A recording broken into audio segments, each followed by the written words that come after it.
Folks, hope you are okay. I'm just going to debunk an article that's in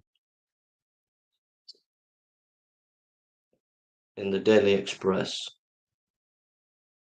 and it's here, and it says Jesus Christ birth story written after lost Gospels revealed forgotten part of the Bible. It says the 27 books of the canon of the New Testament have been almost universally recognized within Christianity since the 7th century. That's absolute, disgustingly pathetic, stupid, dumb scholarship. 27 books that we have an early source in Origin. You had a list in the early 2nd century of all the 27 books. All right. So, yeah, let's go on. The Lost Gospel or Gnostic Gospels plug this hole, a series of ancient texts discovered by a farmer near the town of Nag Hammadi, North Egypt, 1945. Around 52 gospel texts were found in sealed jar collected in 13 leather-bound papyri. One manuscript, the Infancy Gospel of James, essentially rewrites the birth story of Jesus, re-emphasizing his poverty, Mary chastity. As the documentary explained, the story sets out that Jesus wasn't born in a stable but a cave. Joseph, a man who is already a father to several children from another wife, is depicted as frail and old and reaching the end of his life. The symbolism, according to Marvin Mayer, professor of Bible and Christian Studies at Chapman University, is intended to draw attention to Mary's purity and legitimize the story of Jesus. He explains the fact of retelling the story this way, with Joseph as an old man, was previously married and had children, allows Mary to be pure, Joseph to be removed even further from Mary. Joseph can stay in the story, but he keeps himself out of the bed of Mary. Meanwhile, Bart Ehrman, professor of religious studies at the University of North Carolina, said, on this account, before they reach Bethlehem, Mary goes into labor and she's going to give birth in this cave. Joseph doesn't want to deliver himself, so he runs off to try and find a midwife. As he goes out, he suddenly sees a miracle. In the Gospels, Joseph describes the miracle of the birth of Jesus. I saw the clouds astonished and the fowls of the air stopping in the midst of the flight. And as I looked down towards the earth and saw a stable spread, working people sitting around it, and their hands were upon the table. But they did not move to eat, all their faces were fixed toward upwards. While he sets out in search of a midwife on returning, the boy has already been born. The Infancy Gospel goes on to claim that the newborn Jesus walks towards Mary and begins suckling, only furthering the mystery around him. So, this is the garbage that is often repeated from week after week, year after year on the television. Let me tell you something about the Gnostic Gospels. All the Gnostic Gospels quote the four Gospels. The four Gospels never quote the Gnostic Gospels. So what that tells you is the Gnostic Gospels come after the four Gospels. Secondly, there is no verisimilitude in the Gnostic Gospels. What is verisimilitude? Verisimilitude is background material. You know, um, when you read the four Gospels, you have what we call background material or verisimilitude, and it's crammed, packed with verisimilitude.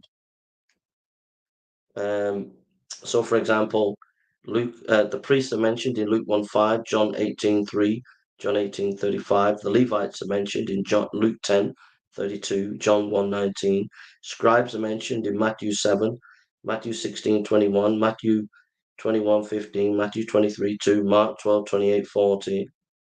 There are lawyers, they're called lawyers in Matthew 22:35. The rulers are mentioned in John 2, verse 8 and 9. Magistrate mentioned in Luke 12:58.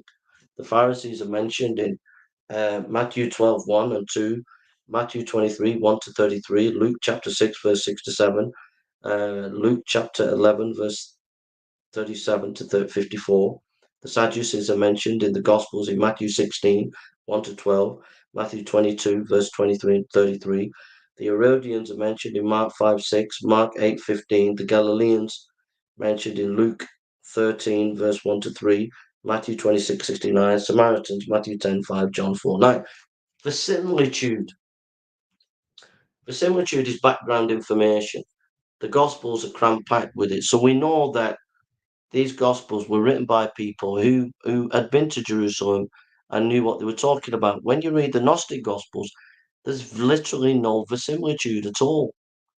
So obviously, these writers were not around at the time of Jesus or didn't know any of the companions of Jesus because they don't even know any of the structure of Jerusalem, where the gates are, etc., etc. You get the picture.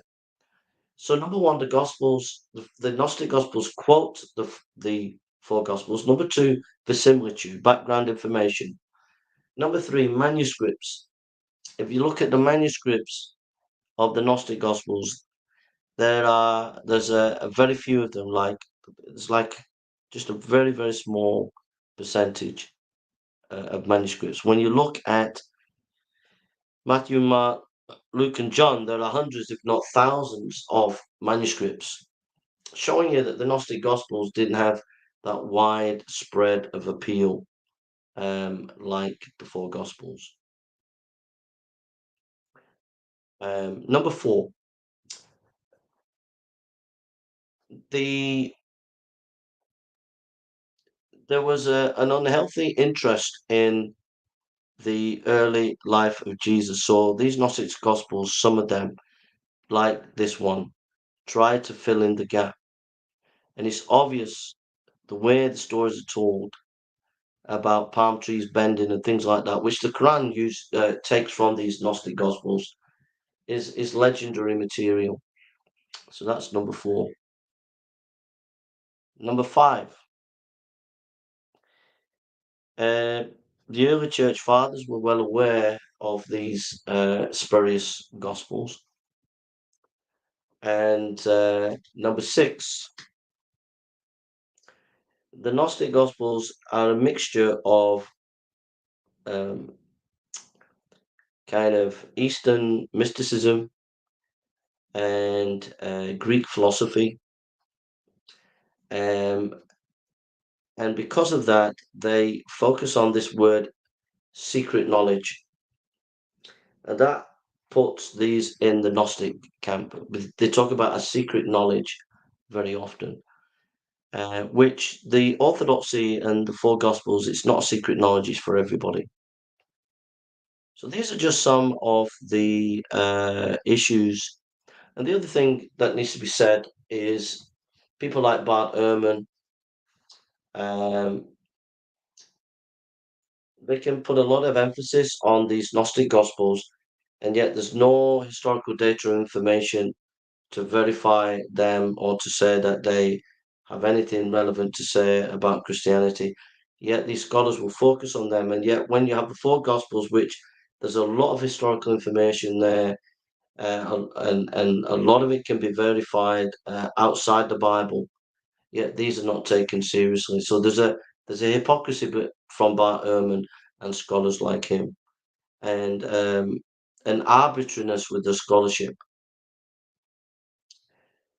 If you use basic criteria about enemy attestation, multiple attestation, manuscript evidence, it's clear the Gnostic Gospels, they don't come up to scrutiny. They don't give us any value about who Jesus is at all, just using basic criteria for historical Jesus studies. And yet, these scholars like Bart Ehrman and Elaine Page and many others will take the Gnostic Gospels more serious than the four Gospels, which is arbitrary, hypocritical, and not consistent with historical Jesus methodology. So those are just a few pointers. Be careful when you get stuff on the newspaper like the Daily Mail, Daily Express, or any announcement from scholars from Yale, Harvard, or places like that, and they announce new discoveries about Jesus and these other Gospels and other archaeological stuff. a lot of it is pseudo scholarship. They're not consistent with the basic principles of historical inquiry. So be very skeptical and always check the scholarship and go to good sources that will help you to deal with them. So I've just given you a 101 understanding of the Gnostic Gospels, that they are not rooted in history. There's no evidence for them to be any sources to give us any information about Jesus. They actually borrow from the four Gospels in a large extent. All right, hope that's been helpful to you, and take care. God bless you.